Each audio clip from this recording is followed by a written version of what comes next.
여러분 영화 아마데우스라는 영화 혹시 아십니까? 아마 아실 것 같은데 아마데우스라는 영화 1984년에 나온 영화인데요. 모차르트를 소재로 한 영화입니다. 아주 유명한 영화인데요. 이 영화는 모차르트와 당시대에 살았던 궁정 음악가였던 살리에리의 어떤 뭐라 그럴까요? 대립 이런 것들을 소재로 해서 만들어진 영화입니다. 이 영화 보신 분들 많이 계실 텐데요. 이 영화를 보면 시작할 때 살리에리라고 하는 이 궁전 음악가가 모차르트한테 평소 옛날부터 이렇게 열등감을 느끼고 있었거든요. 그래서 그가 노년에 집에서 자살 시도를 합니다. 그것 때문에 이제 정신병원에 들어가게 되죠. 정신병원에 들어가서는 뭐라고 얘기하냐면 내가 모차르트를 죽였다 그렇게 이야기를 합니다. 그러면서 영화는 다시 예전으로 돌아가 살리에리가 모차르트를 만날 때부터 이렇게 쭉 하면서 영화가 진행이 됩니다. 이 살리에리가 모차르트를 죽였다라고 말한 이유가 그 영화에 보면 쭉 소개가 되는데 그 영화를 보면 이 살리에리는 모차르트한테 아주 극심한 열등감을 느꼈습니다. 아무리 하나님께 기도하고 훌륭한 음악가가 되게 해달라고 기도하고 노력을 해도 모차르트의 음악적 재능을 따라갈 수가 없는 거예요. 그래서 처음에는 모차르트를 좋아하고 동경했지만 그러나 나중에는 온갖 계략을 써서 모차르트의 앞길을 막고 결국 그런저런 이유로 모차르트는 이제 죽게 됩니다. 그래서 그런 죄책감에 이 살리에리가 30년 동안 죄책감 속에 지냈고 마지막에 내가 모차르트를 죽였다 그렇게 이야기하면서 정신병원에서 영화는 이제 끝마치게 됩니다. 여러분 실제로는 살리에리와 모차르트가 그렇게 사이가 나쁘지 않았습니다. 실제로 기록에 보면 모차르트와 살리에리는 서로 도와주기도 하고 음악을 함께 작곡하기도 하는 그런 좋은 사이였습니다. 처음에는 좀 사이가 안 좋아졌는데 나중에는 그렇게 사이가 돈독한 사이로 지내게 되었습니다. 실제로는 그런데 영화는 그 갈등적인 부분만 극적으로 이렇게 부각해서 영화를 만들게 된 거죠. 이 아마데우스라는 영화는 8개 부분, 아카데미 8개 부분에 올라서 상을 받았던 엄청난 영화였고 많은 사람들이 그래서 이 영화를 보고는 모차르트와 살리에리가 갈등 관계에 있었나 보다 그렇게 오해하기도 합니다. 근데 실제로는 그러지 않았다는 것. 그런데 이 영화에서 이 살리에리가 워낙 강렬했기 때문에 천재를 질투하는 2인자를 가리켜서 천재를 질투하는 1인자를 질투하는 2인자를 가리켜서 심리학에서는 살리에리 증후군이라는 말이 생겨나게 되었습니다. 여러분 항상 2인자로 있는 사람의 마음은 힘들 수밖에 없습니다. 이 살리에리가 영화에서 보여준 것처럼 수고하고 노력하지만 1등을 따라잡을 수가 없는 거죠. 마음은 항상 힘들고 어렵습니다. 전에도 얘기 드렸지만 우리 학생들 중에 학교에서 스스로의 생명을 포기하는 아이들은 꼴등이 아닙니다. 시험이 어렵게 나오는지 쉽게 나오는지 아무런 상관이 없죠. 언제나 힘든 아이들은 1등 하는 아이들, 2등 하는 아이들이 힘듭니다. 아무리 수고하고 노력해도 아무리 경쟁해도 노력해도 항상 마음은 불안하고 초조할 수밖에 없는 것이죠. 그래서 이처럼 2인자 증후군, 이 살리에리 증후군에 빠지면 항상 아이들은 좌절하고 극심한 열등감에 빠지고 심한 시기 질투를 하게 된다고 합니다. 그럴 것 같아요. 뿐만 아니라 아무리 노력해도 나는 안 되나 보다 이런 생각을 하고 스스로 자포자기하고 자존감도 떨어지게 됩니다.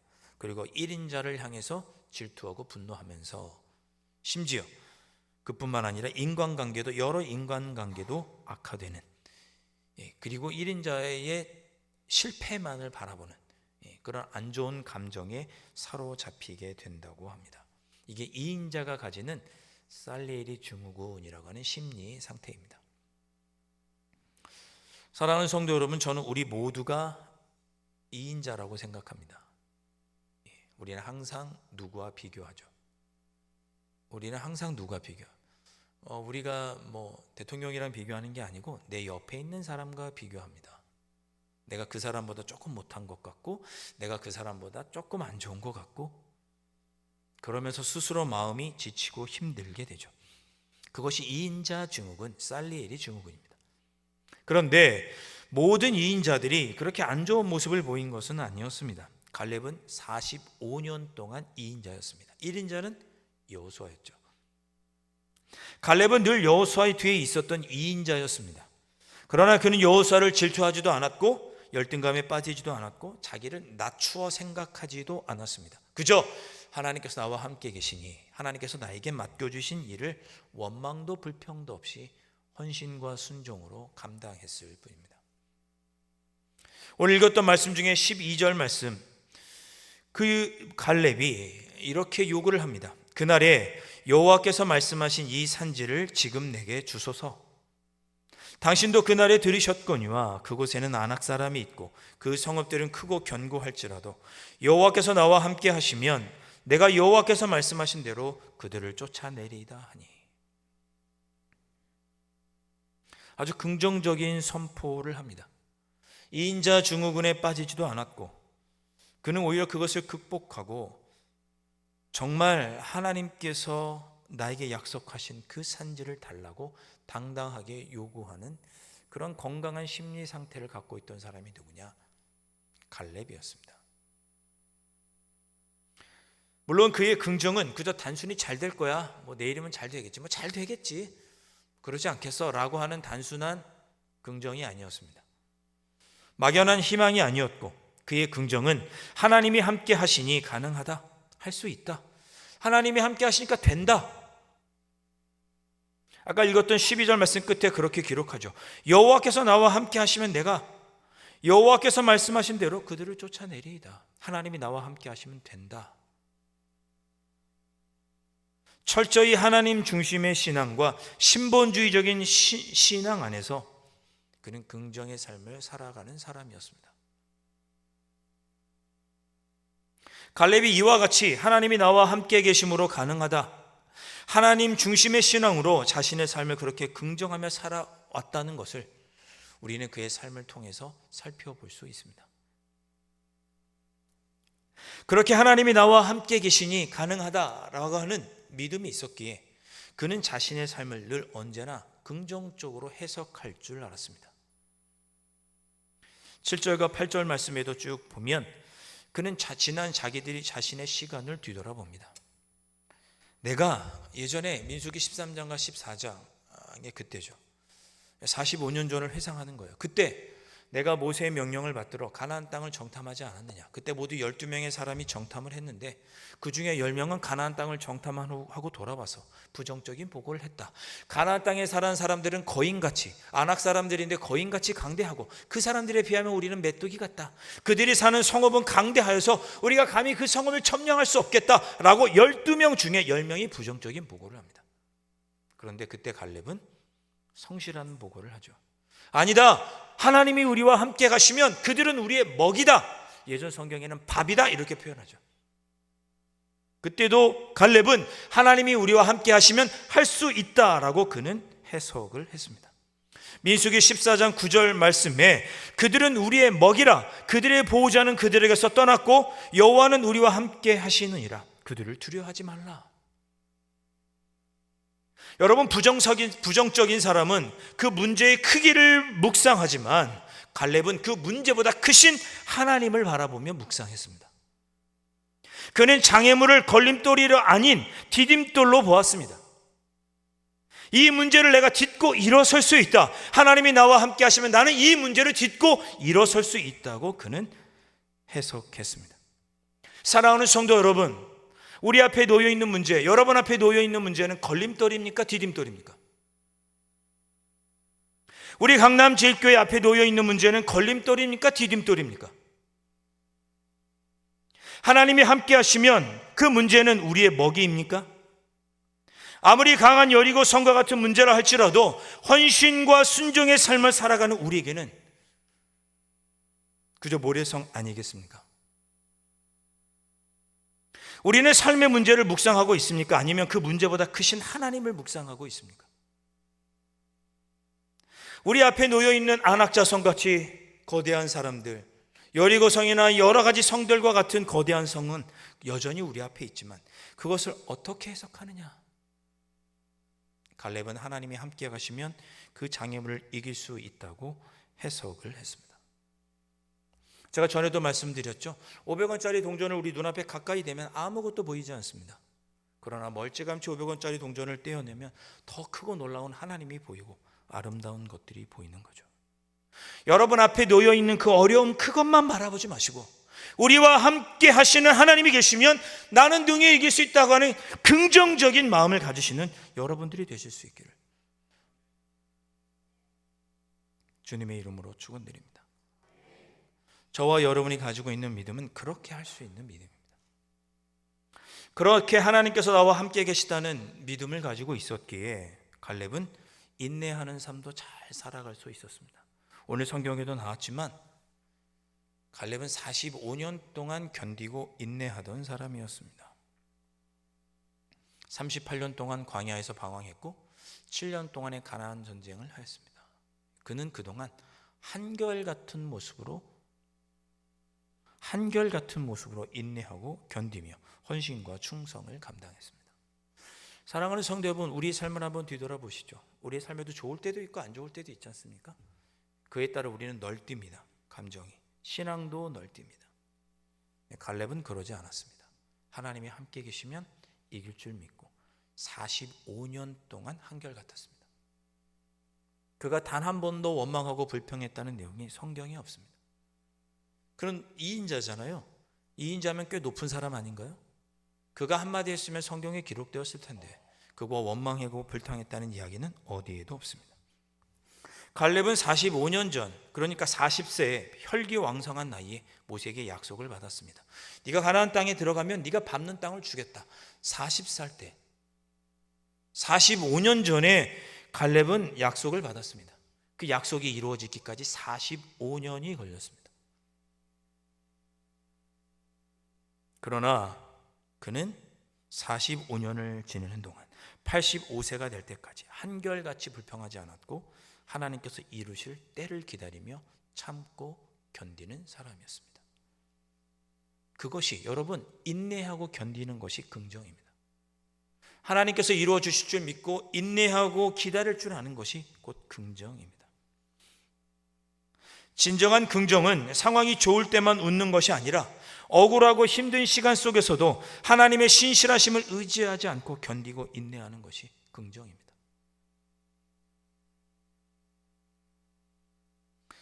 사랑하는 성도 여러분, 여러분이 지금 인내하고 견디고 계시다면 여러분은 긍정적인 분이십니다. 갈렙은 하나님께서 함께 하시기 때문에 도전하는 삶을 살았습니다. 오늘 읽었던 말씀 12절을 제가 다시 한번 읽어보겠습니다. 그날에 여호와께서 말씀하신 이 산지를 지금 내게 주소서. 당신도 그날에 들으셨거니와 그곳에는 아낙 사람이 있고 그 성읍들은 크고 견고할지라도 여호와께서 나와 함께 하시면 내가 여호와께서 말씀하신 대로 그들을 쫓아내리다 하니. 아멘. 여호수아 13장부터는 가나안 땅을 다 정복한 후에 땅을 분배하는 이야기가 나옵니다. 여호수아 13장은 요단 동편 땅을 분배하는 이야기. 이제 여호수아 14장부터는 정복했던 요단 서쪽 가나안 땅을 분배하는 이야기가 나옵니다.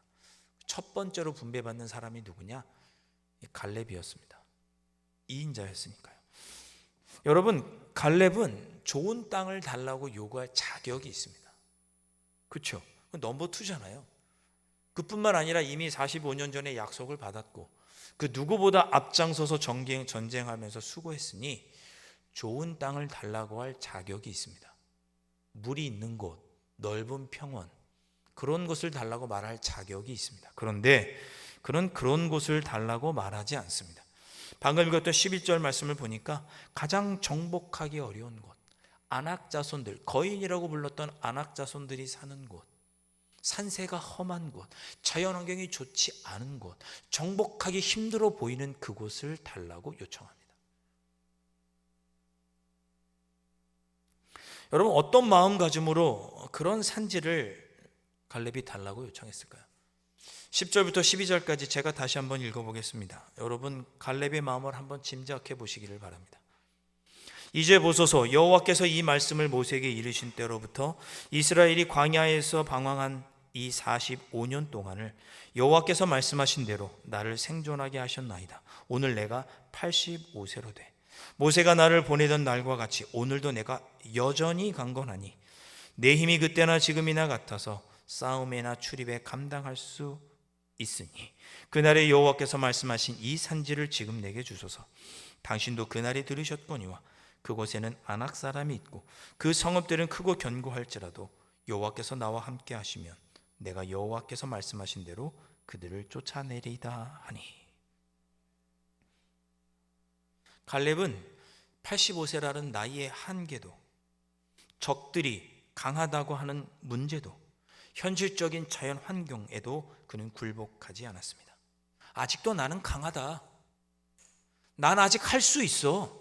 난 아직 강해. 그는 환경을 탓하지 않았고 주도적으로 자신의 삶을 돌아보았습니다. 그리고 도전했습니다. 85세. 사랑하는 성도 여러분, 우리가 갈렙의 모습을 본받아야겠죠. 왜냐하면 우리도 갈렙과 다르지 않으니까요. 늘 다른 사람과 비교하며 이인자로 살아가는 우리의 마음 아니겠습니까? 그런 우리도 갈렙처럼 할 수 있지 않을까요? 하나님이 나와 함께 계시면 내 삶의 문제는 나의 밥이다. 여러분 어떤 문제가 있으십니까 지금? 하나님이 함께 하시면 내 삶의 문제는 밥이다. 우리의 삶을 하나님 중심으로 해석할 줄 아셔야겠죠. 하나님께서 이루실 것이니 내가 하나님의 때를 기다리고 인내하고 견디겠다. 내 삶의 환경과 조건이 달라도 힘들고 어려워도 하나님이 함께 계시니 나는 할 수 있다. 도전해 보겠다. 빌립보서 4장 13절 말씀이 저절로 고백되어집니다. 내게 능력 주시는 자 안에서 내가 모든 것을 할 수 있느니라. 아멘. 이것이 갈렙의 신앙이었고 이 신앙을 가진 갈렙은 긍정의 사람이었습니다. 제가 전에도 말씀을 드렸죠. 우리가 살다 보면 삶의 장애물이 있습니다. 그 장애물을 제거하는 방법은 두 가지가 있습니다. 첫째, 그 장애물을 정말 제거하는 거죠. 내 앞에 있는 울타리 장애물 하나님 제거해 주십시오라고 우리 기도할 수 있습니다. 두 번째, 어떻게 할 수 있어요?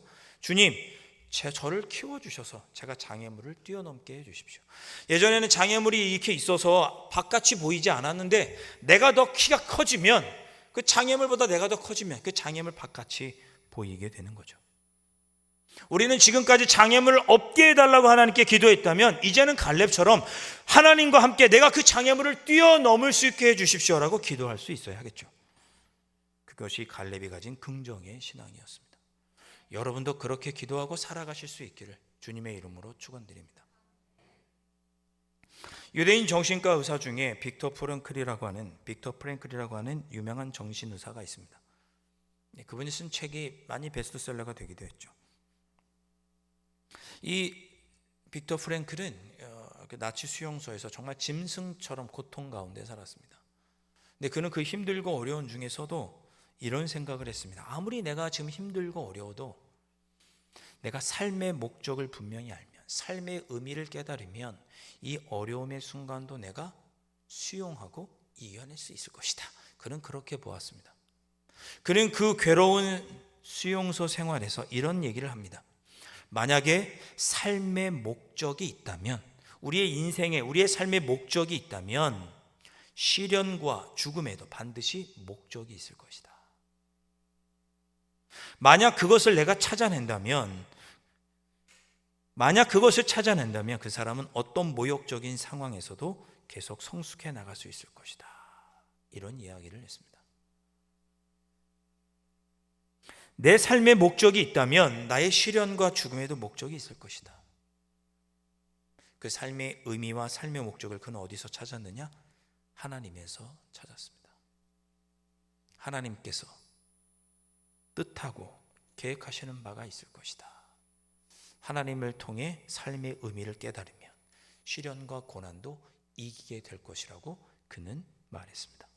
그는 다행히 죽지 않고 2차 세계대전이 끝났을 때 감옥에서 풀려나게 됩니다. 사랑하는 성도 여러분, 저와 여러분에게도 삶의 목적이 있지 않습니까? 저와 여러분에게도 삶의 의미가 있죠. 우리 하나님이시잖아요. 우리의 믿음이잖아요.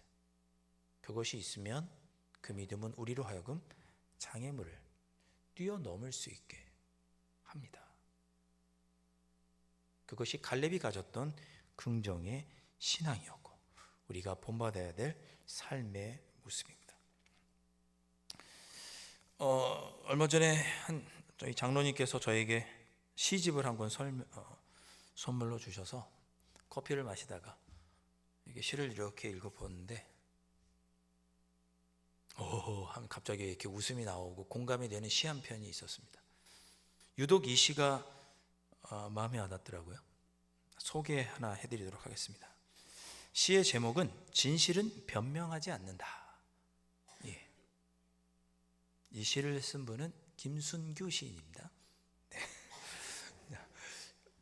진실은 변명하지 않는다. 제가 한번 읽어보겠습니다. 아니라 해도 긴 것은 긴 것이요 기라고 해도 아닌 것은 아닌 것이다. 누가 뭐라 해도 걱정하지 말 것은 그저 가만히 있어도 넉넉하다. 조금 늦을 뿐이다. 네, 장로님이 어떤 마음으로 쓰셨는지 모르지만 제가 이 시를 읽다가 저절로 모르게 허허허 이렇게 웃음이 나왔어요. 그렇지. 아니라고 해도 긴 것은 긴 것이죠. 세상 사람들이 하나님이 없다고 해도 하나님은 계시잖아요. 예. 아니라고 해도 하나님은 계시고 기라고 해도 아닌 건 아닌 거예요. 하나님은 계신 거예요.